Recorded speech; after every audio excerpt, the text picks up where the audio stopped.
Hi everyone and welcome to the French Watch Collector. To know the bench, we have an Omega watch. You can see a chronograph, quite a beaten watch actually, and what we're gonna do, we are going to restore this watch. So this is an Omega chronograph. You can see quite a lot of stuff going on the dial. I'm just gonna check first if the watch is working. Just winding the watch there. You can see it's written on the dial automatic, and we can see the second hand just on the left counter which is running.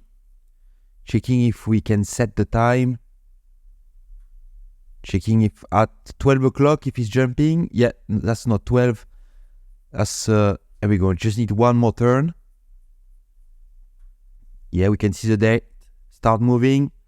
Wow, the jump is really not good. Like, very slow. So yes, there is a lot of friction inside the movement. So we're gonna do a full restoration, a full service on his watch. So hopefully, and you can see the date is moving, but the day is struggling to move the day now. It's weird. It's not working perfectly. Again, just checking, yeah, the date, yes, a bit better there, but the jump is, yeah, it's really not good, yeah. He's jumping once when he wants, basically, it's not jumping all the time. Just checking the chronograph now. Just gonna let it run. See if it's moving, and you can see actually the minute hand from the chronograph. It's in the center of the watch. Is this hand which is like a plane, like with two wings on the side. That's actually the hand, the minute hand from the chronograph. And at 6 o'clock, you have the sub counter for the hour of the chronograph. Just gonna see stop, start again, and the reset. Yeah, that looks good. The reset looks good. But you see the button is stuck there. It doesn't want to, probably like dirt inside. When I put the watch on the time grapher, you can see the amplitude at 220. So that's low, actually, the amplitude. And the bit error 0.9, I think we can improve that. And the watch is gaining like around 45 seconds a day. So yeah, that's not good. Definitely need a service, because you can see when you see the amplitude, which is so low, it means that there is a lot of friction inside the watch. So yeah, we need to do a full service on this watch. Just gonna remove the bracelet, and when I remove the bracelet, you see the case. Actually, it's in two parts. Like you have, that's quite new. Yeah, actually, you can see like a lot of black dirt inside. Looks like a melted O-ring inside these two part of the case. Just to finish to remove the bracelet there. Just checking. Yeah, it's like very sticky. So yeah, we'll get to it a bit later down in the video. Obviously, we'll have to clean the dial. But first, I'm going to use my Orotech press to open the case back.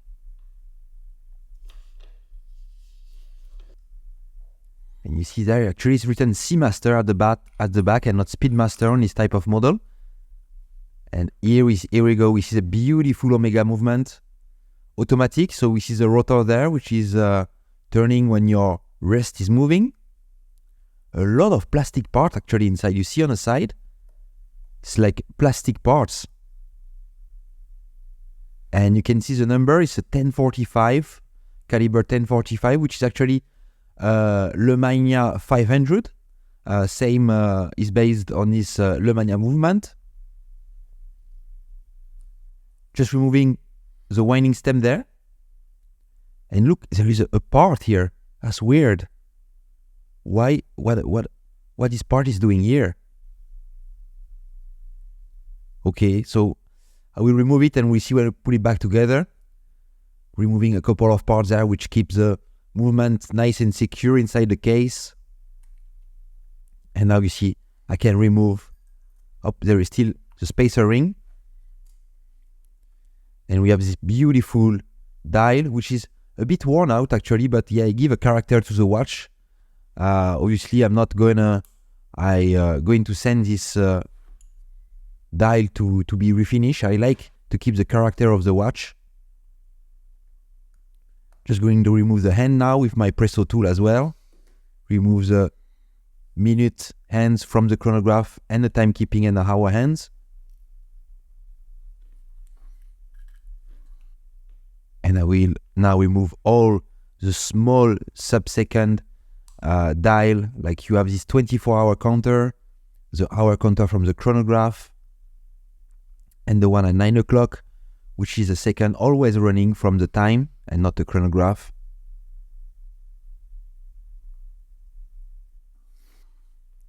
There we go. Now we just remove all the hands from this beautiful dial. Just keep them safe in this box. And the dial, actually, there is no dial fit screw. It's just pressed on the movement. So I'm gently lifting the dial with this plastic tool just to make sure I don't scratch anything. Perfect.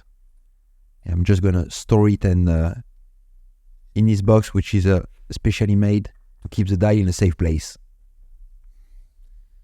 Okay, so I start now to disassemble the movement.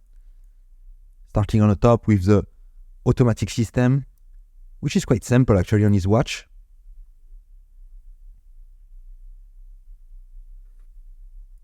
Oh, the spring has just jumped there. Did not go very far. Here it is. And now actually you see this huge plate, and I just did a mistake. I did not realize, because normally on watches you will have different. I did not remove the power of the watch. And yeah, now that I remove the plate, when I turn the crown, it doesn't turn the barrel there. So yeah, I don't know how to remove the power from this watch now. It's a mistake that I've done. Just see how I can do it, but try to put back the plate on top and see if I can turn the crown and hold the click spring like you do normally. But yeah, again, you see like the crown doesn't want to do anything. I'm just putting, and oh, yeah, everything just jumped, and actually the power, that's not really good, but yeah, the power went straight away inside the mainspring. Did not do anything on the train of wheel. And yeah, the power is fully gone now. So I can start to disassemble the mechanism. Remove the barrel assembly. And you can see for a chronograph on this side, there is not that many parts actually. It's strange. You see as well the way the balance wheel cock there is kept in position on these plastic parts. Really, really, really unique design for a chronograph mechanism. We talk a bit more about like this family of chronograph, but yeah, it's yeah, very surprising. We have the escape wheel there, and you can see here we have like few parts actually from the chronograph.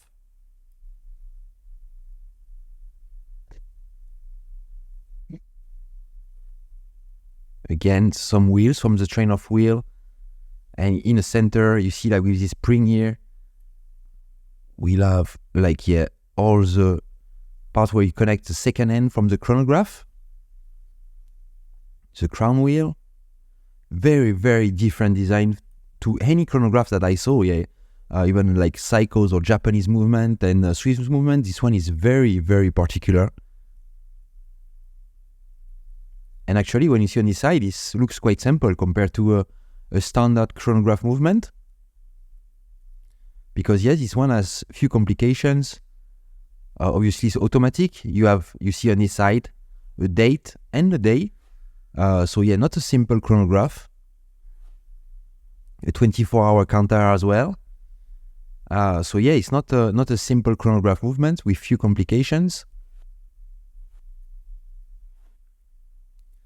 Okay, so now we focus on the calendar mechanism. Remove this big plate there with a spring inside, and you see this wheel is stuck. I will remove it a bit later on. And again, you see that under this dial, a huge plastic parts actually. Like a plate, but made of plastic, and you see a lot of plastic wheels and plastic part as well on this side. It's the first time actually I work on an Omega movement with plastic parts like this. Like yeah, it's quite surprising. Just removing the screws.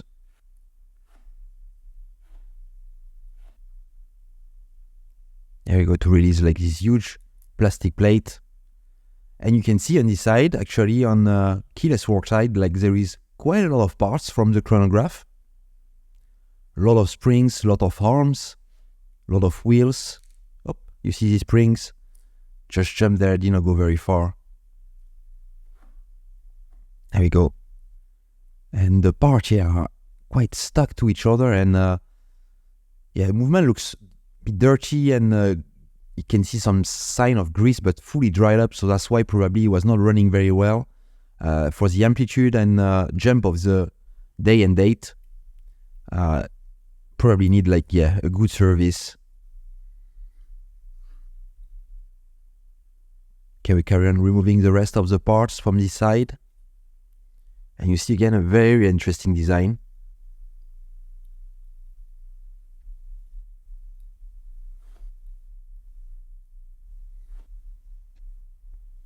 And you can see this part actually, which is a column wheel. Actually, it's like yeah, it's a strange column wheel, but actually it's a chronograph.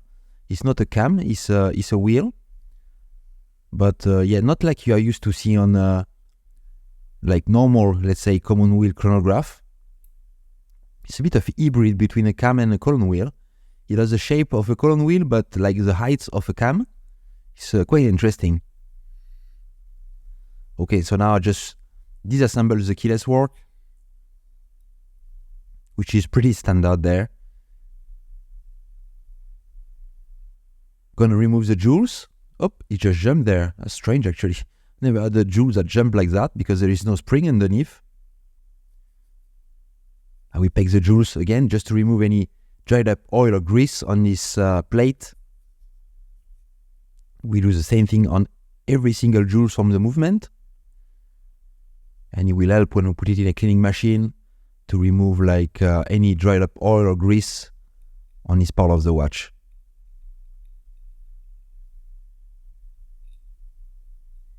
Placing back the balance just to keep it as a safe place, because if you see this air spring, like this very thin spring where you have the wheel, is very, very delicate, and you can, if you bend it, your watch is ruined. Obviously you can unbend it, but that's very time consuming and very tricky. But yeah, so that's why you want to be very careful with this spring. Take the jewel from this side as well to be clean in the machine. And you see again a strange thing, the barrel, it doesn't open like usual. Normally you have just a lid on top of it, you just press and you will open it. But this one is like kind of two parts integrated into each other. You will see when I open and manage to remove the lid there. So you just need to go underneath and slide my tweezers, and you see there, it's like, yeah, the barrel arbor is actually integrated inside the two pieces of this assembly. Is very strange design again, like yeah, it's not very conventional. Just removing the mainspring, and I will just do a light polish with some E-flex there, just to make sure like all these parts where you will have for the barrel arbor to be very smooth, to reduce the friction to a minimum. So we do it like obviously on the barrel assembly, on the plates, to have a very smooth like pivot point. And now I'm just going to put all the parts in baskets, and all these parts will go inside the cleaning machine.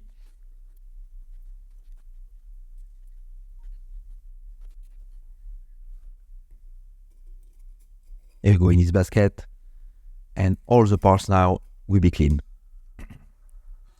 So the cleaning process will be done in few stages. First, we will do a cleaning, going through a cleaning solution, and later on we go through two rinsing stages, and we'll finish with a drying when it's in a hot chamber where we'll dry the parts. And I would like to use this opportunity to tell you that I have a Patreon page where you can go there and support the channel. You will find the link down below in the description. So if you want to go there and support the channel, that would mean a lot to me, and it will help me to put better content. I would like to thank all my existing patrons which already support the channel. Thank you so much, guys, for supporting the channel. I'm really grateful from your support.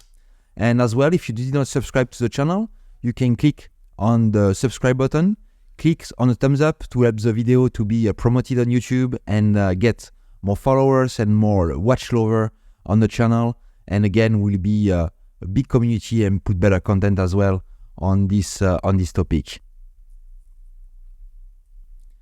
Okay, so now that the parts are clean, I will just rewind the mainspring using this version mainspring winder.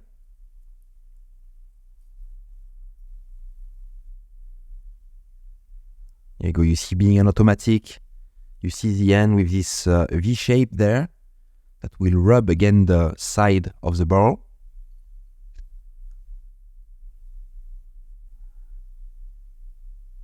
And I will just lift the handle there, and we'll have a fully wound mainspring inside the tool there. Okay, I'm just putting some graphite grease on the wall again to help being an automatic watch. It will slide on the wall because it never stops being wound, being an automatic. And putting a bit of grease on the bottom and top for maximum friction reduction. And I will close this strange barrel assembly again, very different from other barrel assembly. Now we just do an epilem treatment on the capsules, the escape and the pallet fork. This will help to retain the oil that we'll put and grease that we'll put a bit later on these parts. It will keep the oil like in the right spot. Just draining the parts now. Just removing now the epilem on the pivot point of this escape and pallet fork. And I will just put, you see, a tiny drop of 9010, which is a thin oil, inside in the middle of the jewel here. Just put the capsule on top. And there we go, the drop of oil will be suspended between these two parts. We do the same thing, obviously, on the other side, on the other jewel, because this will go on both sides of the balance wheel to lubricate the balance staff, the pivot point of the balance wheel.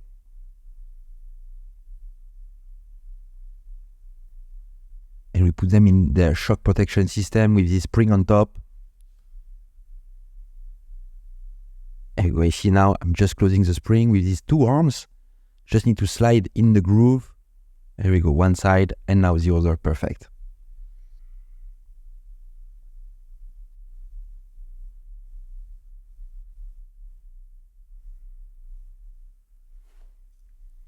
Same thing on the other side, obviously.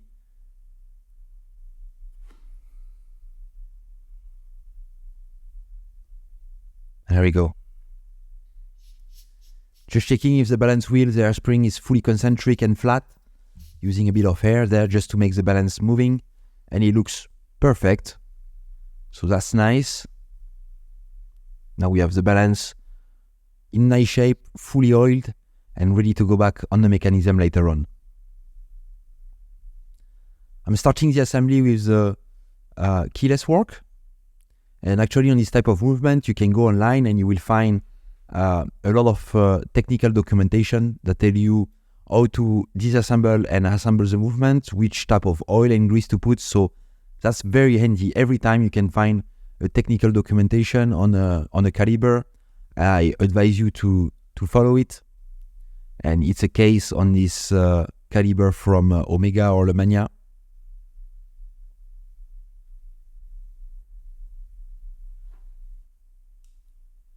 Now I just put the yoke, and that's a yoke spring there that I'm putting in position. You see, just holding it with my plastic tools there just to make sure it doesn't fly. Perfect. And I will just cover it there with the setting lever spring. I will keep all the parts from the keyless work together.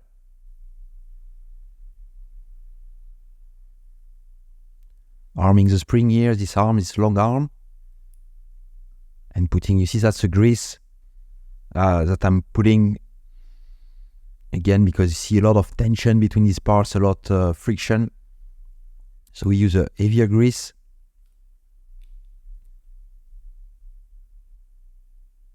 Lubricating the cannon pinion here. And you will see me using a lot of my automatic oiler on this movement there, with some red oil, so 9104 inside.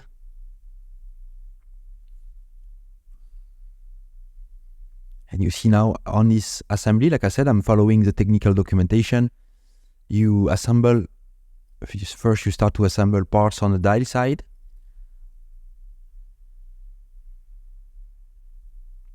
And now I move to the balance side, where we'll start to assemble parts on this side of the caliber. And actually the 1045, so like I said, this is a 1045 caliber. It replaced the caliber 1040. And I will put a link down on the right corner of this video of an Omega Mark III that I restore with the 1040 caliber. And you will see the difference in caliber is quite significant. This watch and this caliber actually started in 1974 to be produced. And yeah, it's right around the quartz crisis, if you want, in the Swiss industry. And if you compare the 1040 to the 1045, you can see the 1040, to be fair, is one of the most complicated chronograph movements that I work on. A lot of parts, quite nice, very beautiful, a lot of complication as well. And if you compare to this movement, is as well with a lot of complication, but yeah, much simpler with plastic parts. And you can see it was a massive exercise of cost reduction. Obviously, being like in a quartz crisis for the Swiss industry with mechanical watches, they try to reduce the cost to a minimum, and that's what they did with this caliber, with the 1045, which is a great caliber, but obviously like less beautiful, less complex, which is nice as well, compared to former Omega caliber, like which is a 1040 or 861 as well, that I restore on one Omega Mark II. If you want to see, I have a video online as well about this caliber. Yeah, this is very interesting, and you see with the history and the different era, the technical solution that were put on the different caliber, and for different reasons, obviously. And here it was clear, it was just about cost saving with plastic parts and a lot less parts compared to the previous caliber, the 1040.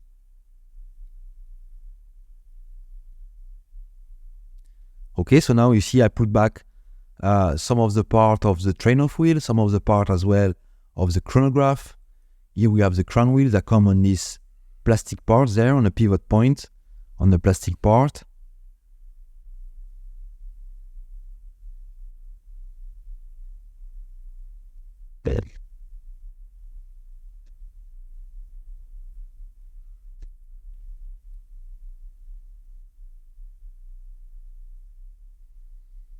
And that's quite a lot of wheels actually, you see, like on this side, that I will have to put like later on with now the barrel arbor, and after I will have to put this huge plate that go on top, and I will have to align everything underneath. That's quite tricky. Again, lubricating all the parts that I cannot lubricate, you see, because this is right under the post there for the rotor of the winding system. And you see now I need to align each pivot points like inside these jewels. So you need to be very patient. Don't use any strength, because or else you will break the pivot point of some of the wheels. And when it's done, you can secure the plate with screws.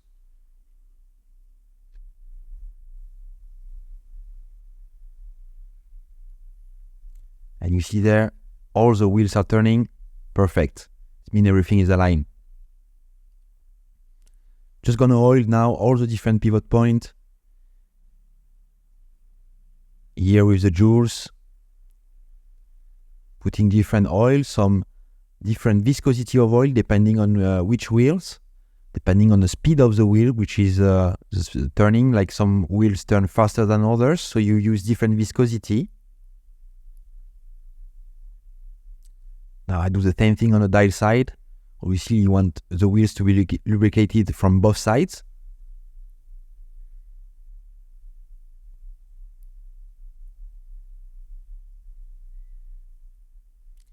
Putting the pallet fork.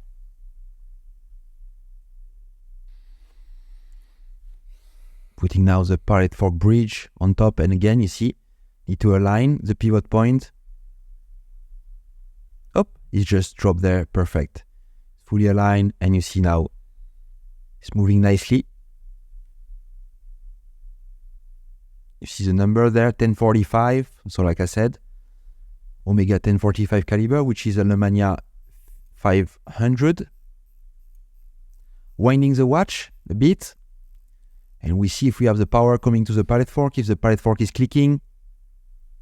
And we have an issue there, the pallet fork is not clicking. That's not good. And actually I did a mistake when I rewind the mainspring. I rewind it the normal way if you want, like most of the watch, which is a mainspring turning clockwise. And actually on this watch, the mainspring is wind in the other direction, which is quite rare for a Swiss watch. So I need to use my other winder set, which is with a blue and a blue dot on top. And now you will see the mainspring, when I put it inside the barrel, is turning in an anti-clockwise direction. That's the normal way that's supposed to do on this watch. Again, now we wind the watch, a bit of tension inside the mechanism, and let's see if the pallet fork is clicking. Yeah, now we have the power coming. Perfect. We put the balance and we see if the movement went to start or no. Always the moment of truth. Oh, it just wanted to start there. I saw it moving. Quite tricky to put in place, this balance. And here we go, that's it. It's beating. And you can see there, actually the amplitude is low and there is quite a lot of play in this area. And because the amplitude was low, I decided to buy a brand new mainspring. Because the old one, I don't know actually how long, like when was the last service and how long it has been in a watch. So I ordered this new mainspring. And now, I don't know if you noticed, but I'm just doing a mistake again. Putting the mainspring inside the barrel. So I'm just sliding the mainspring. It's a brand new one inside the barrel. Just need to take it out from this metal ring.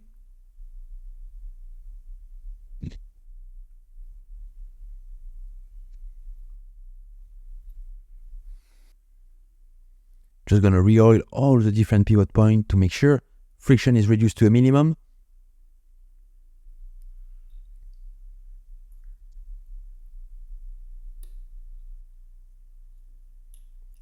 Just put it inside the watch. Wind the watch, and actually I hear a strange noise when I wind the watch and it doesn't feel right. I hear it clicking inside the barrel. So yeah, I took it apart and actually, again, I put it the wrong side around the mainspring. I put it clockwise, because normally when you get a new mainspring, the color side of this metal ring is always go on the top. So if you want, because I'm used to it doing it this way, I did not reflect and I just put it like the blue on the top. And yeah, actually this one I needed to turn it around to have it turn anti-clockwise. And that now when I wind the watch, it feels good. It doesn't jump like he was when he was in the other direction. Placing back the balance. And obviously we will see a bit later on at the end of the video type of result we are getting on a time grapher. If you want to start the balance, you see, tricky to put in place. Just need to be patient. There we go. Now it's just, you saw it falling down in position.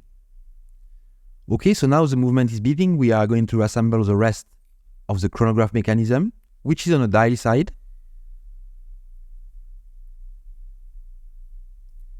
You see we have some operating arms connecting to this cam/column wheel. Gonna grease, obviously, this column wheel there, just to make sure, like, when you operate, it's smooth.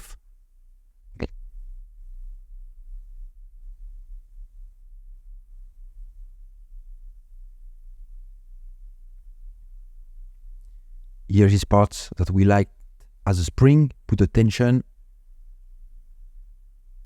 Yes, there you go, perfect. And again, another spring which is huge.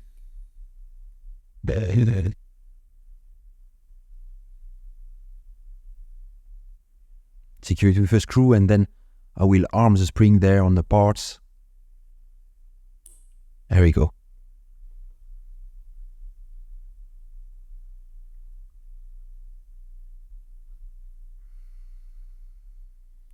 Again, we're going to put another operating lever there, which is actually the hammer for the minute wheel of the chronograph.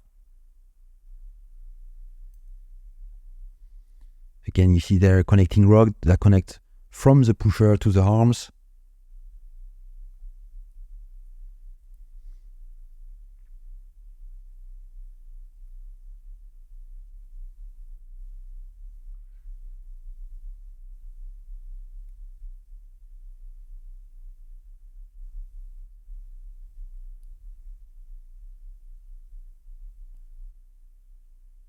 Always using, you see, the oil to make sure like every contact metal to metal is lubricated to reduce the friction. Again, like it will help the parts obviously not to wear prematurely, because if you have friction, like the metal will wear, and if it's wear like too far, you will have to replace the parts, and obviously on these vintage movements can be quite expensive.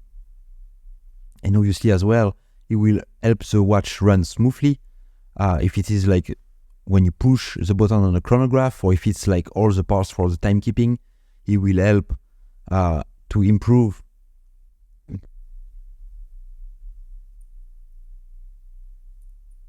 oiling like all the parts. Again, you see that's for the wheel, the hour wheel from the chronograph. That's a wheel for the 24-hour counter at the top of the watch. And now I put this plastic plate on top. Again, very strange to see a plastic plate like that in an Omega movement.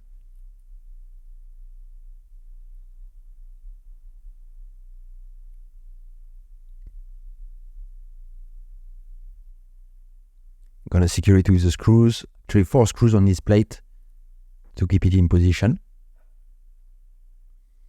And this watch, actually, the Omega mark is called the 4.5. Obviously, there is several, it's part of the moonwatch family. So you will have the standard moonwatch, like everybody knows. You will have the Mark II. Actually, I have a video about restoring a Mark II on this channel. You have the Mark III. I have a video as well, which is 2 different caliber. Mark II, which is a 861. The Mark III, which is a 1040. You have a Mark IV, which is again with a 1040, and you will have this one, the Mark 4.5, which is with the 1045, and again later on they did a Mark 5. So yeah, that's a huge family of watch actually that they try to bring it back. I think a couple of years ago, where they did a reissue, I think, of the Mark II, because yes, they have very strange case. Some of the watch, some tonneau shape, some dial, some TV dial shape. So yeah, it was quite a funky family of watches in the Spin Master range, the Mark family. Yeah. Okay, so now I'm putting all the mechanism from the calendar, so day and date. Placing this time a metal plate and not a plastic plate on top.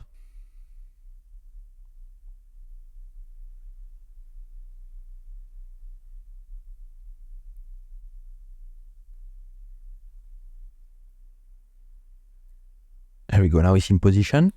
Just checking the quick sight date. Yeah, looks good. Turning, perfect. Just gonna put the spring here. That will put some tension on the jumper for the date mechanism.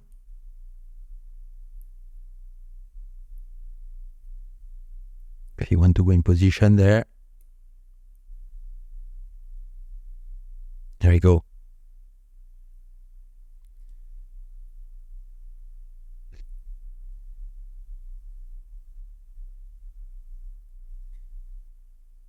Okay, so now I should just put the day wheel on top.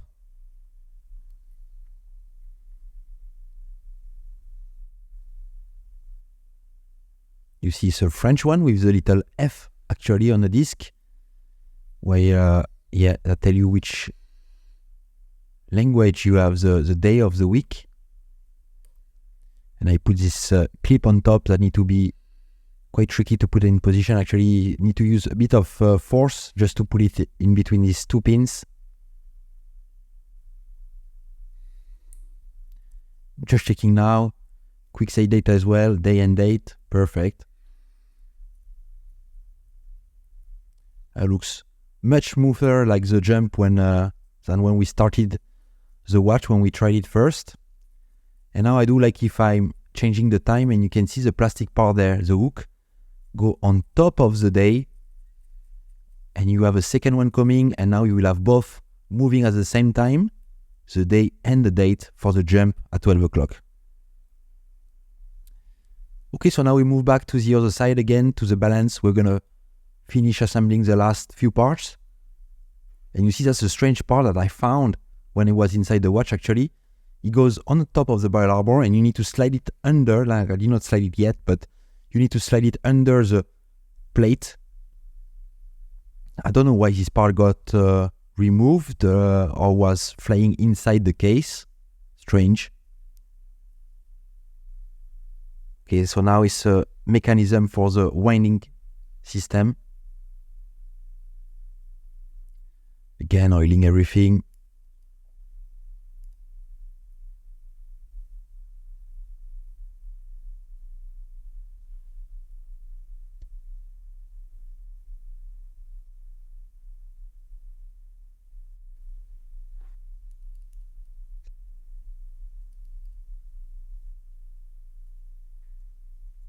Okay, just putting now the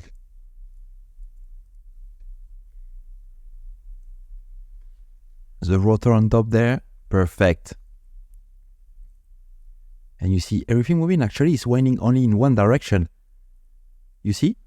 So yeah, that's not the most efficient way to have an automatic winding system, but I guess again, cost saving, less few parts on this mechanism. I just do a quick clean on the dial, very light, with some isopropyl there, just cleaning the dial. Just gonna do the same thing as well on the hands, a very light clean, because you can see like a bit brown, but yeah, I just want to keep like the natural of the, but just a very light clean. Obviously the patina inside of the loom, which looks very nice, very dark, very green.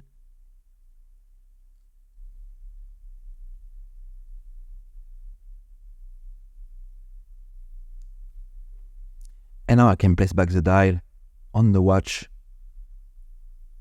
Again, it was just press fit, so I just need to press it in position. There is no dial fit screw or anything, which is again strange, but maybe again a cost reduction, like you remove 2 screws from the mechanism. And I'm gonna place all the hands, and there is quite a lot of hands on this mechanism. Just put the first one. You see the sub counter there for the 24-hour counter, which are aligned to 12 o'clock or midnight if you want. Just gonna do the same thing with the hour hand.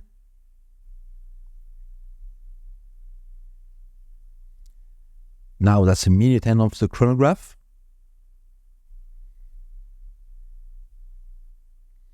And actually on this watch, you know, like there was like watch normally made for astronaut and for aerospace. And yeah, actually like this sub 24-hour counter, which is as well on the Mark III, they put it because when you are in space, you lose, because when you are on Earth, you know night and day, but when you are in space or in a shuttle, you don't know if it's night or day, because you don't have like the sun, like because you are turning around, so you are completely lost. And actually this 24-hour counter will tell you if it's the morning or the afternoon, because obviously on a watch, if you only have 12 hours, and yeah, it's nice to have an indicator if it's the morning or the afternoon, and that's what this 24-hour counter does. And yeah, you can see the jump there of the date, just around 4 minutes before midnight, so that's perfect. Just putting the second from the chronograph, press it in position.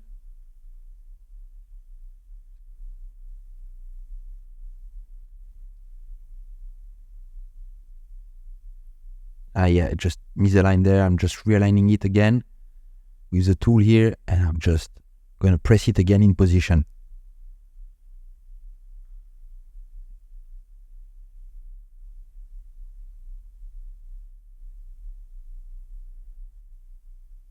Okay, perfect. The last few hands, so the subsecond one, very simple to put in position. And the hour hand from the chronograph that I just need to align again to the 0 position and press it in position.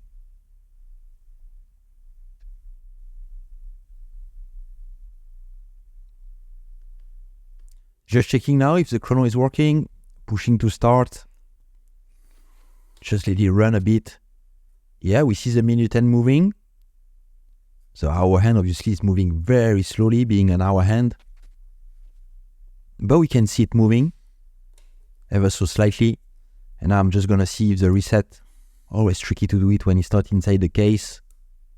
Yeah, you see that I did not push fully. Yeah, here we go. Now it's back to 0. Okay, so now we're going to focus on the case. You remember the pushers were not coming back to position, so it's probably very dirty inside. So going to disassemble the pushers. For this, you need to unscrew, like you see this screw inside, and the pushers come apart. We do the same thing on the other one. Okay. Taking it apart and removing. There is a spring there inside the pusher tube that will give the tension. There we go. All of this will be cleaned inside the ultrasonic machine a bit later on. And I put them in this little basket just to make sure I don't lose them, because they are small parts.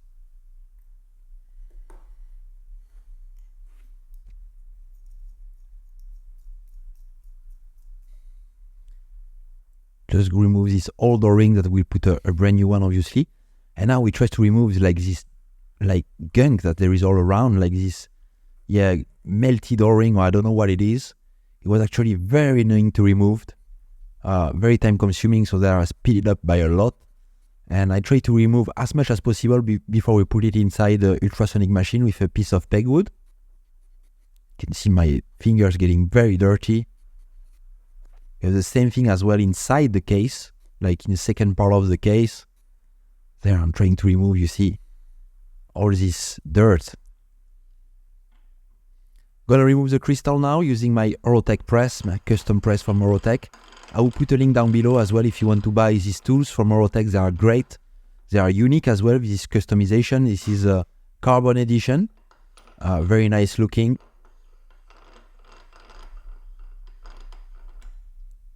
There we go. And I will put obviously a bit later on a brand new crystal, because this one is pretty beat up.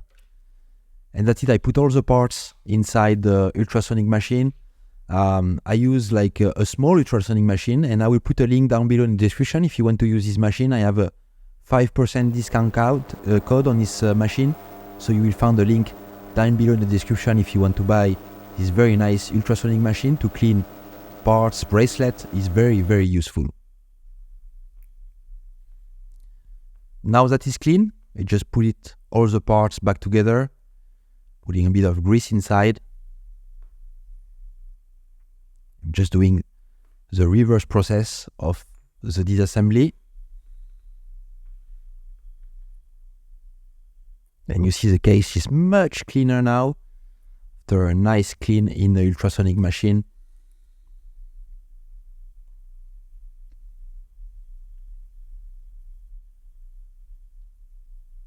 Putting the second one in position. And let's see now if the pushers are working nicely. Oh yeah, very smooth. You see they don't get stuck anymore. New gasket for the crystal.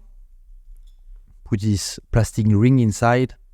We go below the crystal. Better if I put it the right way around.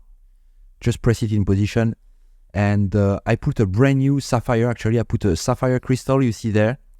Obviously, it's more robust than old crystal. It will not scratch. It will not break. So this crystal will last forever, so that's quite nice. Just checking now, putting the movement inside the case. The winding stem going in. This spacer ring that will keep the movement nice and centered inside the case. Just align it like with the winding stem and the pushers.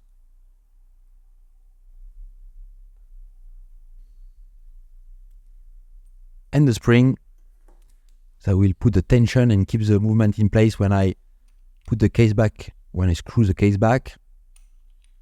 Okay, just tied by hand for now. And we have this O-ring on the outside, the one that was fully melted. See, like fully clean now, and we can put back the second piece of the case. There we go, just press fit, stay in position with the O-ring. And now again, I use my other custom tool from Rotec. Again, I will put the link down below in the description. It's a very nice edition, a graffiti edition, to open and close your watch case. Very useful, very, very useful tool.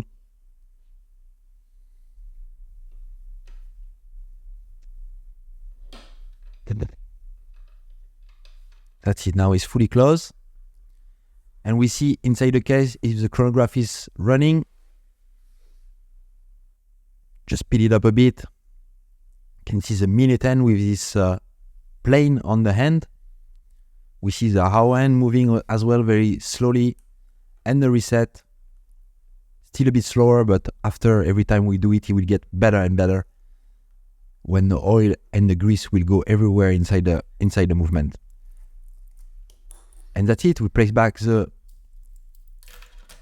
bracelet, just demagnetize the watch. And before we see the result, I would like to tell you that I have my own website.